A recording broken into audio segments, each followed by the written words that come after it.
다스칼로스는 공무원을 은퇴한 평범한 할아버지였지만 실제로는 유체이탈, 전생과 환생, 우주의 비밀 등을 거침없이 전하는 비범한 능력이 있었다.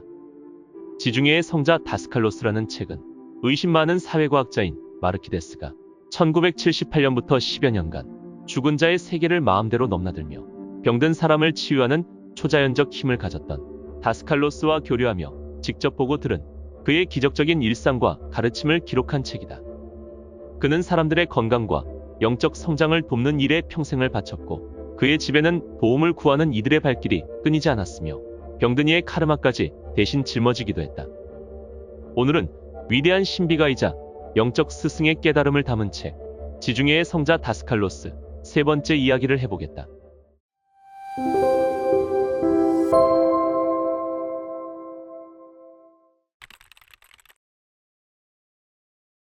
염체는 다양한 모양과 색깔을 취할 수 있는 생각의 덩어리이다. 이 염체들은 힘과 에너지와 자체의 생명을 가지고 있다. 그 에너지는 긍정적일 수도 있고 부정적일 수도 있다. 다스칼로스에 의하면 염체는 심령 이지 차원이라고 부르는 곳에 머물면서 같은 주파수로 진동하는 사람들에게 영향을 미친다. 모든 염체는 자신의 근원으로 반드시 돌아온다. 그러므로 우리가 이 세상에 투사하는 염체가 선하든 악하든 결국에는 더욱 힘이 강해져서 우리에게 되돌아온다. 이것이 카르마가 작용하는 방식이다. 모든 존재는 카르마의 법칙에 의해 지배받고 있다. 무슨 일을 하든 간에 그것은 사실 우리가 우리 자신에게 하는 셈이다. 우리가 밖으로 투사하는 염체들은 이번 생 아니면 미래의 생에 우리에게 되돌아온다. 이것이 우리가 운명을 엮어내는 방법이다. 우리는 자신의 운명에 전적으로 책임을 져야 한다. 우리의 생각이나 욕망, 감정들은 잠재의식을 형성하는 염체들이다. 인간은 죽음 뒤에 세 개의 신체를 갖고 있다. 우리는 거친 육체 외에도 심령체와 이지체를 갖고 있다. 거친 육체란 3차원에 존재하는 인간이 오감으로 자각하는 물질적 육체이며 심령체는 느낌과 감정의 몸이고 4차원인 심령계 안에서 산다. 이지체는 생각의 몸이며 5차원인 이지계 안에서 존재한다. 이 세 개의 몸은 각각 다른 차원계에 존재하지만 하나로서 우리의 현재 인격을 구성한다. 이 세 개의 몸들은 각각의 몸에 상응하는 에테르 복체에 의해 서로 연결되어 있는데 이 에테르 복체는 각각의 몸에 스며들어서 그것들의 활력을 유지시켜주는 에너지 창이다. 다스칼로스는 죽음의 순간에 죽는 것은 오직 거친 육체뿐이라고 주장한다. 자아를 의식하는 우리의 인격은 느낌과 감정을 그대로 지닌 채 심령이지 차원에서 계속 존재하며 살아간다. 이렇게 할 수 있는 것은 우리가 또 다른 두 개의 몸, 즉 심령체와 이지체를 가지고 있기 때문이다. 그렇다면 이승과 저승의 차이는 무엇일까? 다스칼로스에 의하면 이승과 저승은 진동하는 주파수가 서로 다르다. 예를 들어 물질계는 우리에게 고체의 단단한 느낌을 주는데 그 이유는 우리가 거친 물질과 같은 주파수로 진동하는 육체 속에 있기 때문이다. 저승의 다른 세계는 더 높은 수준에서 진동하는 물질 세계다. 심령계 안에서는 공간이 초월된다. 그러므로 지구의 반대쪽으로도 즉시 이동할 수 있다. 만일 자신의 진동수를 높이는 방법을 배운다면 우리는 심령 이지체를 가지고 유체이탈하여 다른 차원들을 여행할 수 있다. 흔히 사람들이 영혼이라고 알고 있는 것은 심령 이지체가 아니다. 심령체와 이지체도 높은 차원에서 진동하기는 해도 역시 물질적인 신체이다. 우리는 죽음 이후 육체를 버려도 다른 두 개의 몸을 가지고 계속 살아간다. 우리는 저승에서도 이 세상에서와 비슷한 모습으로 보일 것이고 다시 태어날 때까지 일정 기간 동안 저승에서 계속 살아간다. 그리고 새로운 생을 시작하는 시점에서 우리의 심령체와 이지체는 그들이 영구 인격이라고 부르는 것에 흡수될 것이다. 영구 인격이란 환생의 경험이 기록되는 우리 내면 자아의 부분이다. 윤회의 쳇바퀴 속에서 얻은 모든 경험은 이 영구 인격을 통해서 한 생에서 다음 생으로 전해진다. 새로운 삶이 시작될 때 새로운 이지체와 심령체가 만들어진다. 그것들은 직전 생의 경험뿐만 아니라 지나간 모든 전생의 경험을 전부 담고 있다.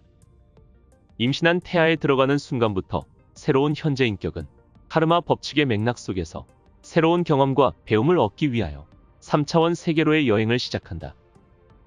절대자는 자신을 드러내기 위해 마음을 창조했는데, 마음은 절대자가 자신을 드러내기 위한 수단이다. 진정한 우리는 영혼 너머에 있는 신령한 자아다. 그러므로 모든 인간의 핵심 본질은 곧 영이며, 그것은 우리 안에 있는 신이다. 영혼이 형성되는 순간, 그것은 필연적으로 선과 악, 삶과 죽음 등 양극의 세계의 경험을 얻기 위해 맨 밑바닥의 물질 차원까지 내려와 자신의 폭을 넓혀나가야만 한다. 영혼이 낮은 세계의 경험을 얻으려면 낮은 쪽으로 자신을 뻗쳐가야만 한다. 그 지점에서 영구인격이 형성되고 있는 것이다. 우리는 스스로 자초한 기억상실증으로 고통받고 있는 유랑하는 신이다. 영구인격은 영혼의 일부로서 거기에 윤회의 경험들이 기록된다. 그리고 첫 번째 생이 시작되는 순간에 현재 인격이 형성된다. 모든 인간은 다차원적 존재다. 우리는 서로 카르마를 주고받으면서 되풀이되는 환생으로부터 얻는 경험을 통해 성숙해질 것이고, 결국 우리의 본향인 내면의 자아로 되돌아가게 된다. 우리가 처음에 신이었다면 애초에 왜 환생을 시작하게 되었을까? 다스칼로스에 의하면 환생의 목적은 절대자의 일체성 속에서 우리의 개체성과 고유성을 버리기 위해서가 아니라 오히려 발전시키기 위해서이다. 물질 세계로 내려오기 전에 우리는 낮은 세계의 경험이 없고 뚜렷하게 구분되는 개체성도 없는 신이었다. 우리는 모두 똑같았다. 우리는 시간과 공간 너머에서 하나의 대천사 같은 존재로 살고 있었다. 우리에게 개체성과 고유성을 제공하는 것은 시공간 속의 경험이다. 선악의 세계에서는 어느 누구의 경험도 똑같지 않기 때문에 개체성과 고유성이 서로 일치하는 사람은 한 명도 없다. 다스칼로스는 유체이탈로 다른 차원에 다녀온 뒤 이렇게 말했다. 심령 이직의 높은 차원으로 갈수록 사람들은 서로 더 가깝게 살고 결속되어 있다.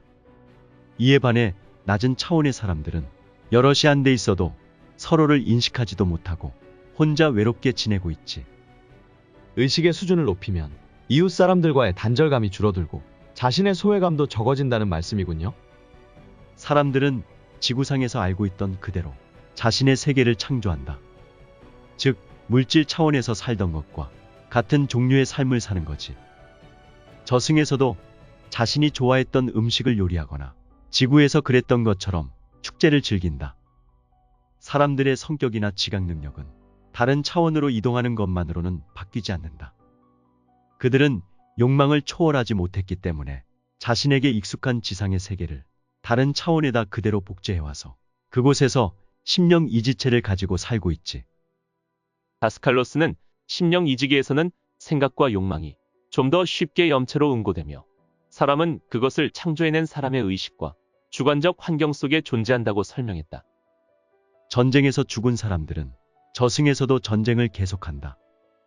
사실 전쟁은 심령이지 차원에서 먼저 시작해서 그 아래의 물질 차원으로 투영되는 것이다. 우리는 지상에서 배운 것을 심령 이지계로 모두 가지고 간다.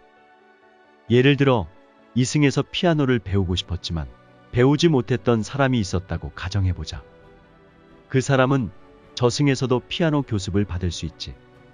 그리고 환생할 때가 되면 그는 심령 이지계에서 사는 동안에 얻었던 지식과 능력을 고스란히 새로운 생으로 가져간다.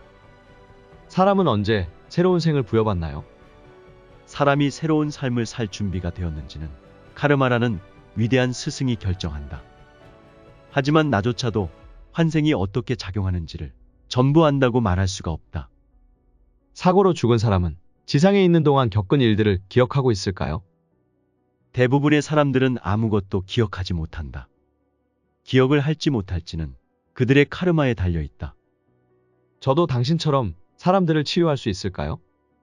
물론이다. 정말로 중요한 것은 손길을 뻗쳐서 사람들을 많이 치유하는 게 아니라 그들이 의식을 발전시키도록 돕는 것이다. 우리가 할 수 있는 것은 다른 사람들이 무지를 벗어나 의식적으로 자기 발견의 여정에 오르도록 돕는 일이다. 이것이 바로 모든 인간들이 이원성의 세계로 내려온 이유다. 사악한 행동이 악마를 만들어낼 수 있나요? 머릿속에 생각으로 스쳐 지나가는 것은 모두가 염체를 만들어내고 있지.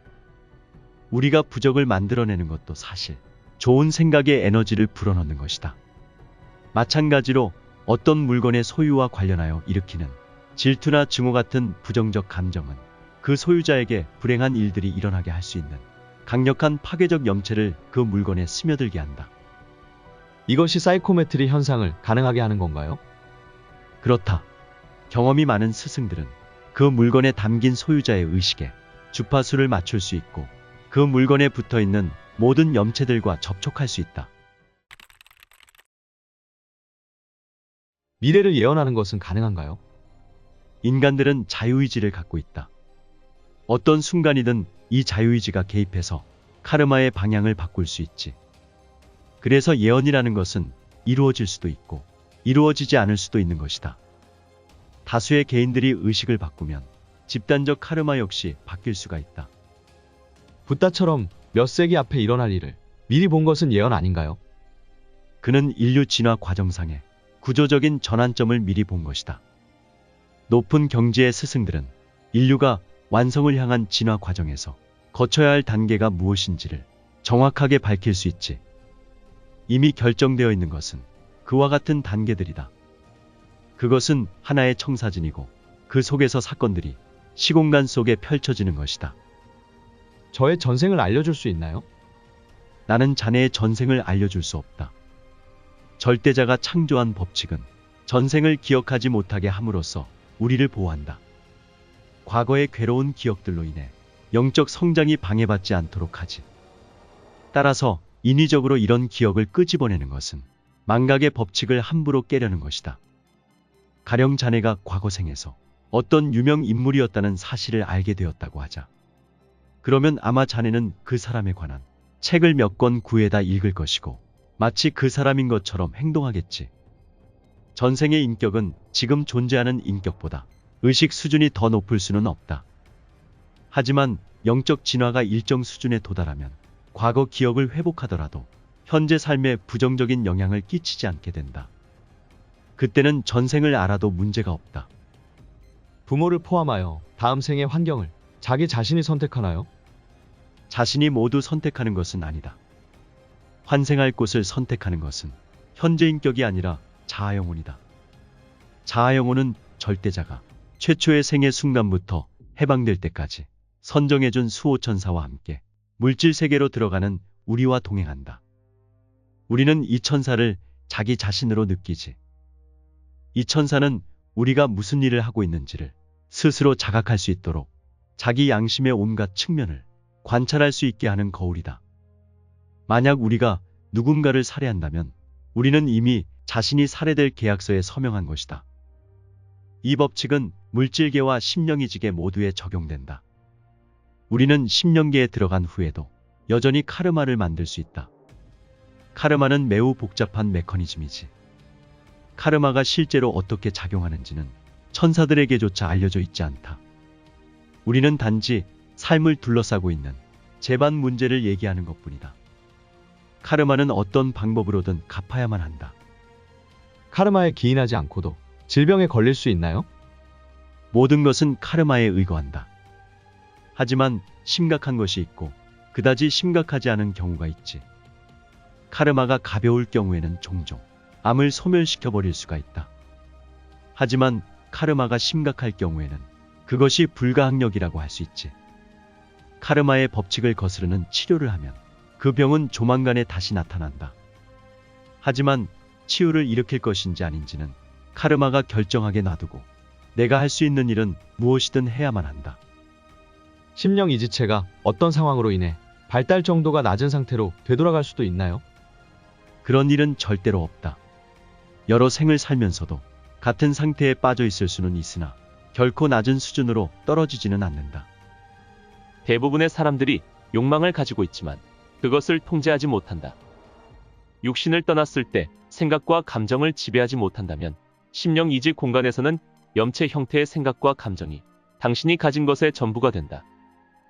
이 공간에서는 감정의 힘이 훨씬 더 강력해지기 때문에 우선 감정을 지배할 수 있어야만 한다. 당신은 천국을 만들어낼 수도 있고 지옥을 만들어낼 수도 있다.